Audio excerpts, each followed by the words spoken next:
नमस्कार साथियों। आज की कक्षा महात्मा गांधी जी का भारतीय राष्ट्रीय आंदोलन के पटल पर आगमन एवं उनसे संबंधित जो परीक्षा में तथ्य पूछे जाते हैं उस पर आधारित है। और तो आपका पाठ नंबर 5 है महात्मा गांधी का अभ्युदय एवं भारतीय राष्ट्रीय आंदोलन। आपको परीक्षा उपयोगी सर्वाधिक महत्वपूर्ण माने जाते हैं महात्मा गांधी जी, और चाहे वो बीपीएससी ट्री की परीक्षा हो, साथ ही यूपी पीसीएस प्री की परीक्षा हो, महात्मा गांधी से संबंधित प्रश्न हमेशा पूछे गए हैं और पूछे जाते रहेंगे, क्योंकि ये भारतीय राष्ट्रीय आंदोलन के सबसे अग्रणी सबसे महत्वपूर्ण नेता हैं। तो इसलिए आपको इनके बारे में ध्यान रखना है। तो इनका जो जन्म हुआ है वह हुआ है 2 अक्टूबर 1869, और साथ में इनकी जो मृत्यु हुई थी वो 30 जनवरी 1948 को हुई थी, जिनको और 30 जनवरी को हम शहीद दिवस के रूप में मनाते हैं। इन गांधी जी का जन्म आपको ध्यान रखना है कि गुजरात के काठियावाड़ में पोरबंदर नामक स्थान है, वहाँ पे हुआ था। और यहाँ पे आपको महत्वपूर्ण तथ्य ध्यान रखना है कि इंग्लैंड से वकालत पास करने के उपरांत वे गुजरात के एक व्यापारी थे जिनका नाम था दादा अब्दुल्ला। तो दादा अब्दुल्ला के बारे में पूछ सकता है कि वो गुजरात के व्यापारी कौन थे जिनका मुकदमा लड़ने के लिए 1893 में दक्षिण अफ्रीका गए। गांधी जी की 1914 तक दक्षिण अफ्रीका में जो है रुके, और उसके बाद जनवरी 1915 में भारत वापस आ गए। तो यहाँ से आपको ध्यान रखना है कि इंग्लैंड से उन्होंने वकालत पास कर लिया, और उसके बाद दादा अब्दुल्ला जो कि गुजरात के व्यापारी थे उनका मुकदमा लड़ने के लिए 1893 में दक्षिण अफ्रीका गए थे गांधी जी। और 1914 तक, यानी 1893 से 1914 तक गांधी जी दक्षिण अफ्रीका में ही रहे, और 1915 जनवरी में भारत आ गए वापस।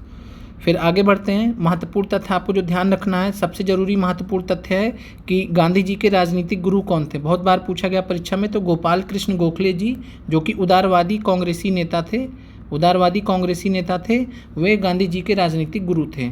इसके अलावा आपको अगला पॉइंट याद रखना है कि रविन्द्रनाथ टैगोर ने 12 अप्रैल 1919 को अपने एक लेख में गांधी जी को महात्मा कहकर संबोधित किया था। तो प्रश्न पूछेगा कि महात्मा कहकर गांधी जी को किसने संबोधित किया, तो रविन्द्रनाथ ठाकुर ने। उसके बाद सुभाष चंद्र बोस ने 6 जुलाई 1944 को, तो आपको ध्यान रखना कि 6 जुलाई 1944 को रंगून रेडियो से गांधी जी के नाम जारी प्रसारण में उन्हें राष्ट्रपिता कहकर संबोधित किया था। बहुत महत्वपूर्ण है। एवं आज़ाद हिंद फौज के सैनिकों के लिए उनका आशीर्वाद मांगा था। तो सुभाष चंद्र बोस जी ने जो है राष्ट्रपिता की उपाधि दी थी गांधी जी को। तो आपको यह ध्यान रखना है। और इसके अलावा 2 अक्टूबर को अंतर्राष्ट्रीय अहिंसा दिवस, इंटरनेशनल नॉन वायलेंस डे मनाते हैं।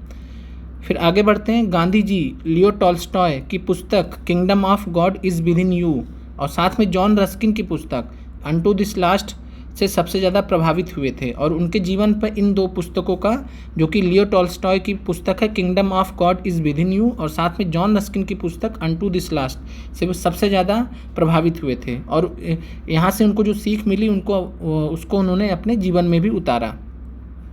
फिर है महात्मा गांधी के जीवन से संबंधित महत्वपूर्ण घटनाएं। परीक्षा में बहुत बार प्रश्न पूछा गया है। 1893 में जो घटना घटी थी कि दक्षिण अफ्रीका में पीटर मैरिट्सबर्ग नामक रेलवे स्टेशन था, और इस रेलवे स्टेशन पर महात्मा गांधी को 1893 में, तो वर्ष आप ध्यान रखिएगा, 1893 में नस्लीय भेदभाव के कारण ट्रेन के प्रथम श्रेणी के डिब्बे से बाहर निकाल दिया गया था। गांधी जी ने प्रथम श्रेणी का टिकट लिया था, लेकिन जो टिकट कलेक्टर था, या यूँ कह लीजिए वो अंग्रेज अधिकारी था, तो उसने जो है गांधी जी को नस्लीय भेदभाव के कारण जो है ट्रेन से बाहर डिब्बे से बाहर निकलवा दिया था, प्रथम श्रेणी। और इस घटना से गांधी जी बहुत ज़्यादा जो है प्रभावित हुए थे, और उसके बाद उन्होंने जो नस्लीय भेदभाव के खिलाफ जो है बहुत ही ज़बरदस्त आंदोलन चलाया दक्षिण अफ्रीका में। फिर आगे बढ़ते हैं। और आपको यहाँ पे पीटर मैरिट्सबर्ग रेलवे स्टेशन ध्यान रखना, परीक्षा में इस बार पूछा जा सकता है 1893 में। फिर आगे बढ़ते हैं। 1894 में गांधी जी ने दक्षिण अफ्रीका में भारतीयों को संगठित किया, और फिर वहाँ पे नटाल भारतीय कांग्रेस या नटाल इंडियन कांग्रेस की स्थापना की। तो आपको ध्यान रखना है कि नटाल इंडियन कांग्रेस की या नटाल भारतीय कांग्रेस की स्थापना की गांधी जी ने 1894 में दक्षिण अफ्रीका में। आपसे स्थान भी पूछ सकता है। इसके अलावा आपको ध्यान रखना कि 1899 में नटाल इंडियन एम्बुलेंस कॉर्प की स्थापना की थी गांधी जी ने दक्षिण अफ्रीका में। तो स्थान आपको ध्यान रखना है 1899 में। और ये किस समय पे स्थापित की थी इसको, तो द्वितीय बोर युद्ध के समय। फिर आगे बढ़ते हैं। 1903 में बहुत महत्वपूर्ण है, 1903 में इंडियन ओपिनियन नामक समाचार पत्र गांधी जी ने प्रकाशन प्रारंभ किया था 1903 में, और इनका ये पहला समाचार पत्र था। तो आपको ध्यान रखना कि गांधी जी का ये प्रथम समाचार पत्र था इंडियन ओपिनियन, परीक्षा में बहुत बार पूछा गया है। और साथ में आपको ध्यान रखना कि यह जो समाचार पत्र था इंडियन ओपिनियन, दक्षिण अफ्रीका में जो भारतीय रहने वाले थे, जो अप्रवासी समुदाय के लोग थे, उनके खिलाफ जो नस्लीय भेदभाव हो रहा था, तो उसके खिलाफ लड़ाई में महत्वपूर्ण जो है साधन था। तो आपको यह ध्यान रखना है। फिर इंडियन ओपिनियन समाचार पत्र के संपादक, जो सबसे लंबे समय तक भी संपादक के पद पे रहे थे, वो थे मणिलाल गांधी। ये आपसे पूछ सकता है, तो आप लोग ध्यान रखिएगा। फिर आगे बढ़ते हैं। 1904 में जॉन रस्किन की अनटू दिस लास्ट से प्रेरित होकर या प्रभावित होकर गांधी जी ने नटाल में 1904 में फोनिक्स नामक पहला फार्म खोला था। तो फोनिक्स सेटलमेंट या फोनिक्स फार्म गांधी जी ने कब जो है स्टार्ट किया था, कब खोला था उसको, तो 1904 में। और ये इन्होंने जो है अनटू दिस लास्ट जो पुस्तक थी जॉन रस्किन की, जिसके बारे में हम पीछे भी देख चुके हैं, तो इससे प्रभावित होकर गांधी जी ने, या कहिए कि प्रेरित होकर, उन्होंने फोनिक्स फार्म का स्थापना किया था, और गांधी जी द्वारा स्थापित पहला फार्म था। तो आपको ध्यान रखना है, गांधी जी द्वारा स्थापित पहला फार्म था जिसका नाम है फोनिक्स फार्म।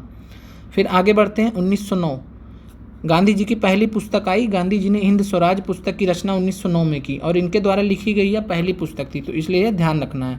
और साथ में आपको मैं बता दूं, जो अनटू दिस लास्ट पुस्तक है, इस पुस्तक में पूंजीवाद की आलोचना की गई है, साथ में मानव की गरिमा का वर्णन किया गया, यानी डिग्निटी ऑफ ह्यूमन बीइंग को प्रायोरिटी दी गई है, और साथ में कैपिटलिज्म की आलोचना की गई है। फिर आगे बढ़ते हैं। 1910 में गांधी जी ने टॉल्स्टॉय फार्म की स्थापना की। तो आपको ध्यान रखना, बहुत महत्वपूर्ण है, टॉल्स्टॉय फार्म की स्थापना गांधी जी ने कब की, तो 1910 में। और कहाँ पे की, तो दक्षिण अफ्रीका में।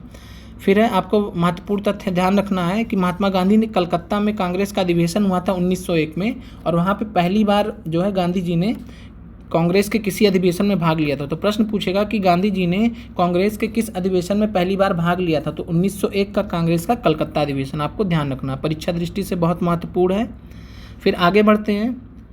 1912 में गोपाल कृष्ण गोखले, जो कि गांधी जी के राजनीतिक गुरु भी थे, उन्होंने दक्षिण अफ्रीका में गांधी जी को जो है संपर्क साधा, और वहाँ से जो है उन्होंने भारत वापस आने के लिए गांधी जी को मनाया।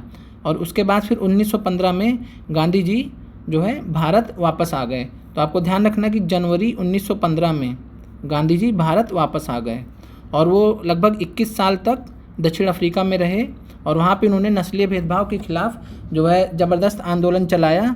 तो आपको यह चीज़ ध्यान रखना है। फिर आगे बढ़ते हैं। ट्रांसवाल इमिग्रेशन एक्ट के विरोध। तो आपको यह परीक्षा में पूछा गया था, इस बार बीपीएससी पीआरटी परीक्षा में पूछा गया था, और इसके अलावा यूपी पीसीएस की परीक्षाओं में भी गांधी जी से संबंधित बहुत सारे सवाल पूछे गए हैं, जो ऊपर आपको डिस्कस करा दिए गए हैं। फिर है ट्रांसवाल इमिग्रेशन एक्ट के विरोध ये 1913 में किया था, और 1913 में एक्ट आया था, और 1913 में गांधी जी ने ग्रेट मार्च निकाला था, जिसको ग्रेट मार्च की संज्ञा दी गई थी। और यह कब निकाला था, तो 6 नवंबर 1913 को, बहुत इंपॉर्टेंट है। और गांधी जी ने दक्षिण अफ्रीका में काले कानून, इसको जो है काला कानून गांधी जी ने कहा, और इसके खिलाफ जो ग्रेट मार्च किया था, और ये कहाँ से कहाँ किया था, ग्रेट मार्च या पैदल यात्रा कहाँ से कहाँ तक किया था, तो न्यू कैसल से ट्रांसवाल के लिए। तो आपको ये ध्यान रखना, परीक्षा के लिए बहुत महत्वपूर्ण है। न्यू कैसल से ट्रांसवाल तक के लिए जो है गांधी जी ने ग्रेट मार्च किया था, काफ़ी सारे भारतीय उनके साथ जुड़े थे। फिर है अंत में सरकार को झुकना पड़ा और भारतीय राहत बिल पास हुआ था। तो इस प्रकार जो है गांधी जी का जो सत्याग्रह था वो दक्षिण अफ्रीका में विजयी हुआ था, उसकी जीत हुई थी। फिर 1915 में गांधी जी जनवरी 1915 में भारत वापस आ गए। फिर आपको ध्यान रखना कि 1916 में गांधी जी ने बनारस हिंदू विश्वविद्यालय में व्याख्यान दिया था, लेक्चर दिया था। और इसके अलावा जो महत्वपूर्ण है लखनऊ का अधिवेशन, तो कांग्रेस का जो लखनऊ अधिवेशन 1916 में हुआ था, जिसकी अध्यक्षता यहाँ पे अध्यक्ष आपको ध्यान रखना है अंबिका चरण मजूमदार। और कांग्रेस के प्रमुख अधिवेशन के बारे में हम लोग एक अलग कक्षा में भी देखेंगे, तो आपको जो है वहाँ पे और क्लियर हो जाएगा। तो आपको यहाँ पे ध्यान रखना कि जो कांग्रेस का लखनऊ अधिवेशन हुआ था वो 1916 में हुआ था, और गांधी जी ने पहली बार जवाहरलाल नेहरू से मुलाकात की थी।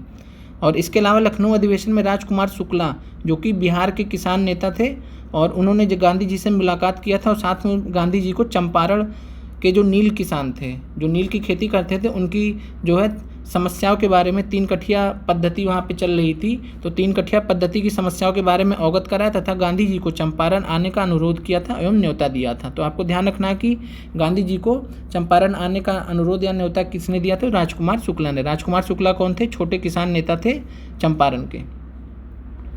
फिर आगे बढ़ते हैं। 1917 में गांधी जी ने चंपारण सत्याग्रह का नेतृत्व किया था।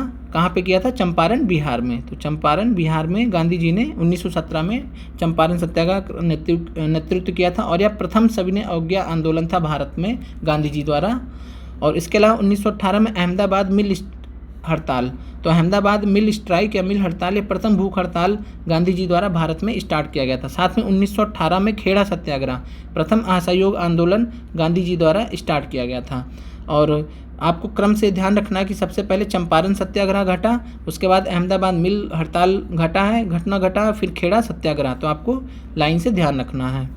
और आप इसके अलावा 1919 में गांधी जी ने, बहुत इंपॉर्टेंट है, यंग इंडिया, जिसके बारे में बहुत बार परीक्षा में प्रश्न पूछे गए हैं, जो कि अंग्रेजी साप्ताहिक पत्रिका थी। तो गांधी जी ने यंग इंडिया नामक अंग्रेजी साप्ताहिक पत्रिका का प्रकाशन स्टार्ट किया था 1919 में। इसके अलावा 1919 में गांधी जी ने नवजीवन के नाम से पहला गुजराती अखबार निकाला था, क्योंकि गांधी जी गुजरात के थे, गुजराती थे, तो उन्होंने गुजराती भाषा में नवजीवन नाम से अखबार निकाला। तो आपको ध्यान रखना 1919 में। फिर आगे है 1921 में, बहुत महत्वपूर्ण है। 6 फरवरी 1921 को गांधी जी ने असहयोग आंदोलन के दौरान बिहार विद्यापीठ की स्थापना की थी बिहार में। और इसके अलावा 1924 में कांग्रेस के बेलगांव अधिवेशन में एकमात्र बार जो है गांधी जी अध्यक्ष बने थे। तो प्रश्न पूछा जाता है कि कांग्रेस के किस अधिवेशन में गांधी जी पहली बार या एकमात्र बार कांग्रेस के अध्यक्ष बने थे? तो बेलगांव अधिवेशन में जो है 1924 में गांधी जी अध्यक्ष बने थे कांग्रेस के। और इसके अलावा आपको जो है बिहार विद्यापीठ या असहयोग आंदोलन के बारे में हम डिटेल में आगे की कक्षाओं में देखेंगे। फिर आगे बढ़ते हैं। 1925 में गांधी जी ने all India spinners association, Akhil Bharatiya spinners association की स्थापना की थी और 1925 में पटना में की थी। तो आपको पटना स्थान ध्यान रखना, 1925 में पटना बिहार में किया था गांधी जी ने। उसके अलावा आपको ध्यान रखना कि गांधी जी की जो आत्मकथा है उसका नाम है the story of my experiments with truth. आपको इंग्लिश में भी नाम ध्यान रखना और हिंदी में भी, सत्य के साथ मेरे प्रयोग की कथा। तो गांधी जी की जो आत्मकथा थी इसको गांधी जी ने खुद लिखा था और साथ में नवजीवन ट्रस्ट ने इसको 1925 से 1929 के बीच में प्रकाशित किया था। नवजीवन ट्रस्ट जो चल रहा था तो उसने जो है 1925 से 1929 तक इसको प्रकाशित किया था। फिर आगे बढ़ते हैं। हरिजन सेवक संघ बहुत महत्वपूर्ण है। इसको पहले जो है अस्पृश्यता निवारण संघ के नाम से जाना जाता था। अखिल भारतीय अस्पृश्यता निवारण संघ, all India anti untouchability league, और इसकी स्थापना की गई थी 30 सितंबर 1932 को। All India anti untouchability league के नाम से 30 सितंबर 1932 को की गई थी और इसका नाम जो है 1933 में 13 सितंबर 1933 में बदल के गांधी जी ने हरिजन सेवक संघ कर दिया था। और आपको ध्यान रखना कि हरिजन सेवक संघ के या all India anti untouchability league के जो प्रथम अध्यक्ष थे, बहुत महत्वपूर्ण है, घनश्याम दास बिरला, और प्रथम सचिव कौन थे? तो अमृतलाल ठक्कर। तो आपको यहाँ पे प्रथम अध्यक्ष ध्यान रखना घनश्याम दास बिरला। और साथ में आपको ध्यान रखना कि वर्तमान में हरिजन सेवक संघ के जो अध्यक्ष हैं वो शंकर कुमार सान्याल है। तो ये पूछा जा सकता है, तो आपको ध्यान रखना है वर्तमान में शंकर कुमार सान्याल हरिजन सेवक संघ के अध्यक्ष हैं। फिर आपको ध्यान रखना कि हरिजन पत्रिका का प्रकाशन 1933 से गांधी जी द्वारा स्टार्ट किया गया था, प्रारंभ किया गया था, और यह साप्ताहिक पत्रिका थी।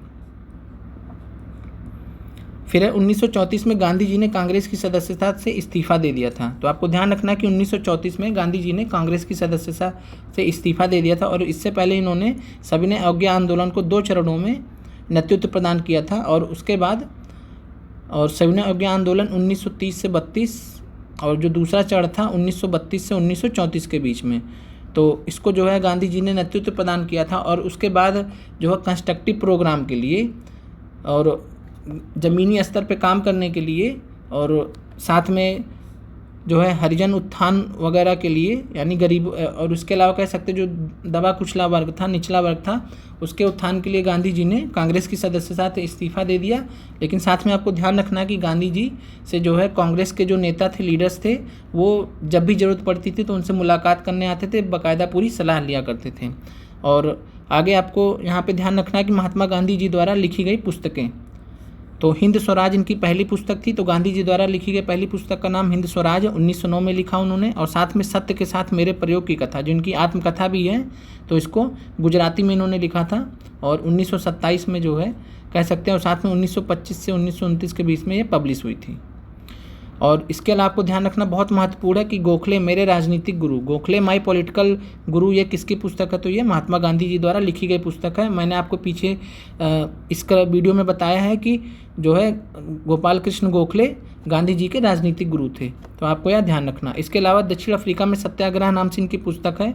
और साथ में मेरे सपनों का Bharat, the India of my dreams, मेरे सपनों का भारत, और साथ में गीता माता, और ये गीता को जो है इन्होंने माता का स्थान दिया था, और वहाँ से जो है आपको यह ध्यान रखना। तो गीता माता और साथ में मेरे सपनों का भारत, दक्षिण अफ्रीका में सत्याग्रह, और साथ में गोखले मेरे राजनीतिक गुरु, और हिंद स्वराज, ये सारी पुस्तकें जो है गांधी जी की हैं। इसके अलावा आपको जो है आखिरी जो कुछ तथ्य हैं वो ध्यान रखना है कि गांधी जी के समाचार पत्र एवं पत्रिकाएं, तो इंडियन ओपिनियन इनका पहला समाचार पत्र था, 1903 में दक्षिण अफ्रीका में प्रारंभ किया था। यंग इंडिया 1919 में भारत में इनके द्वारा प्रारंभ किया गया पहला समाचार पत्र था या पत्रिका थी।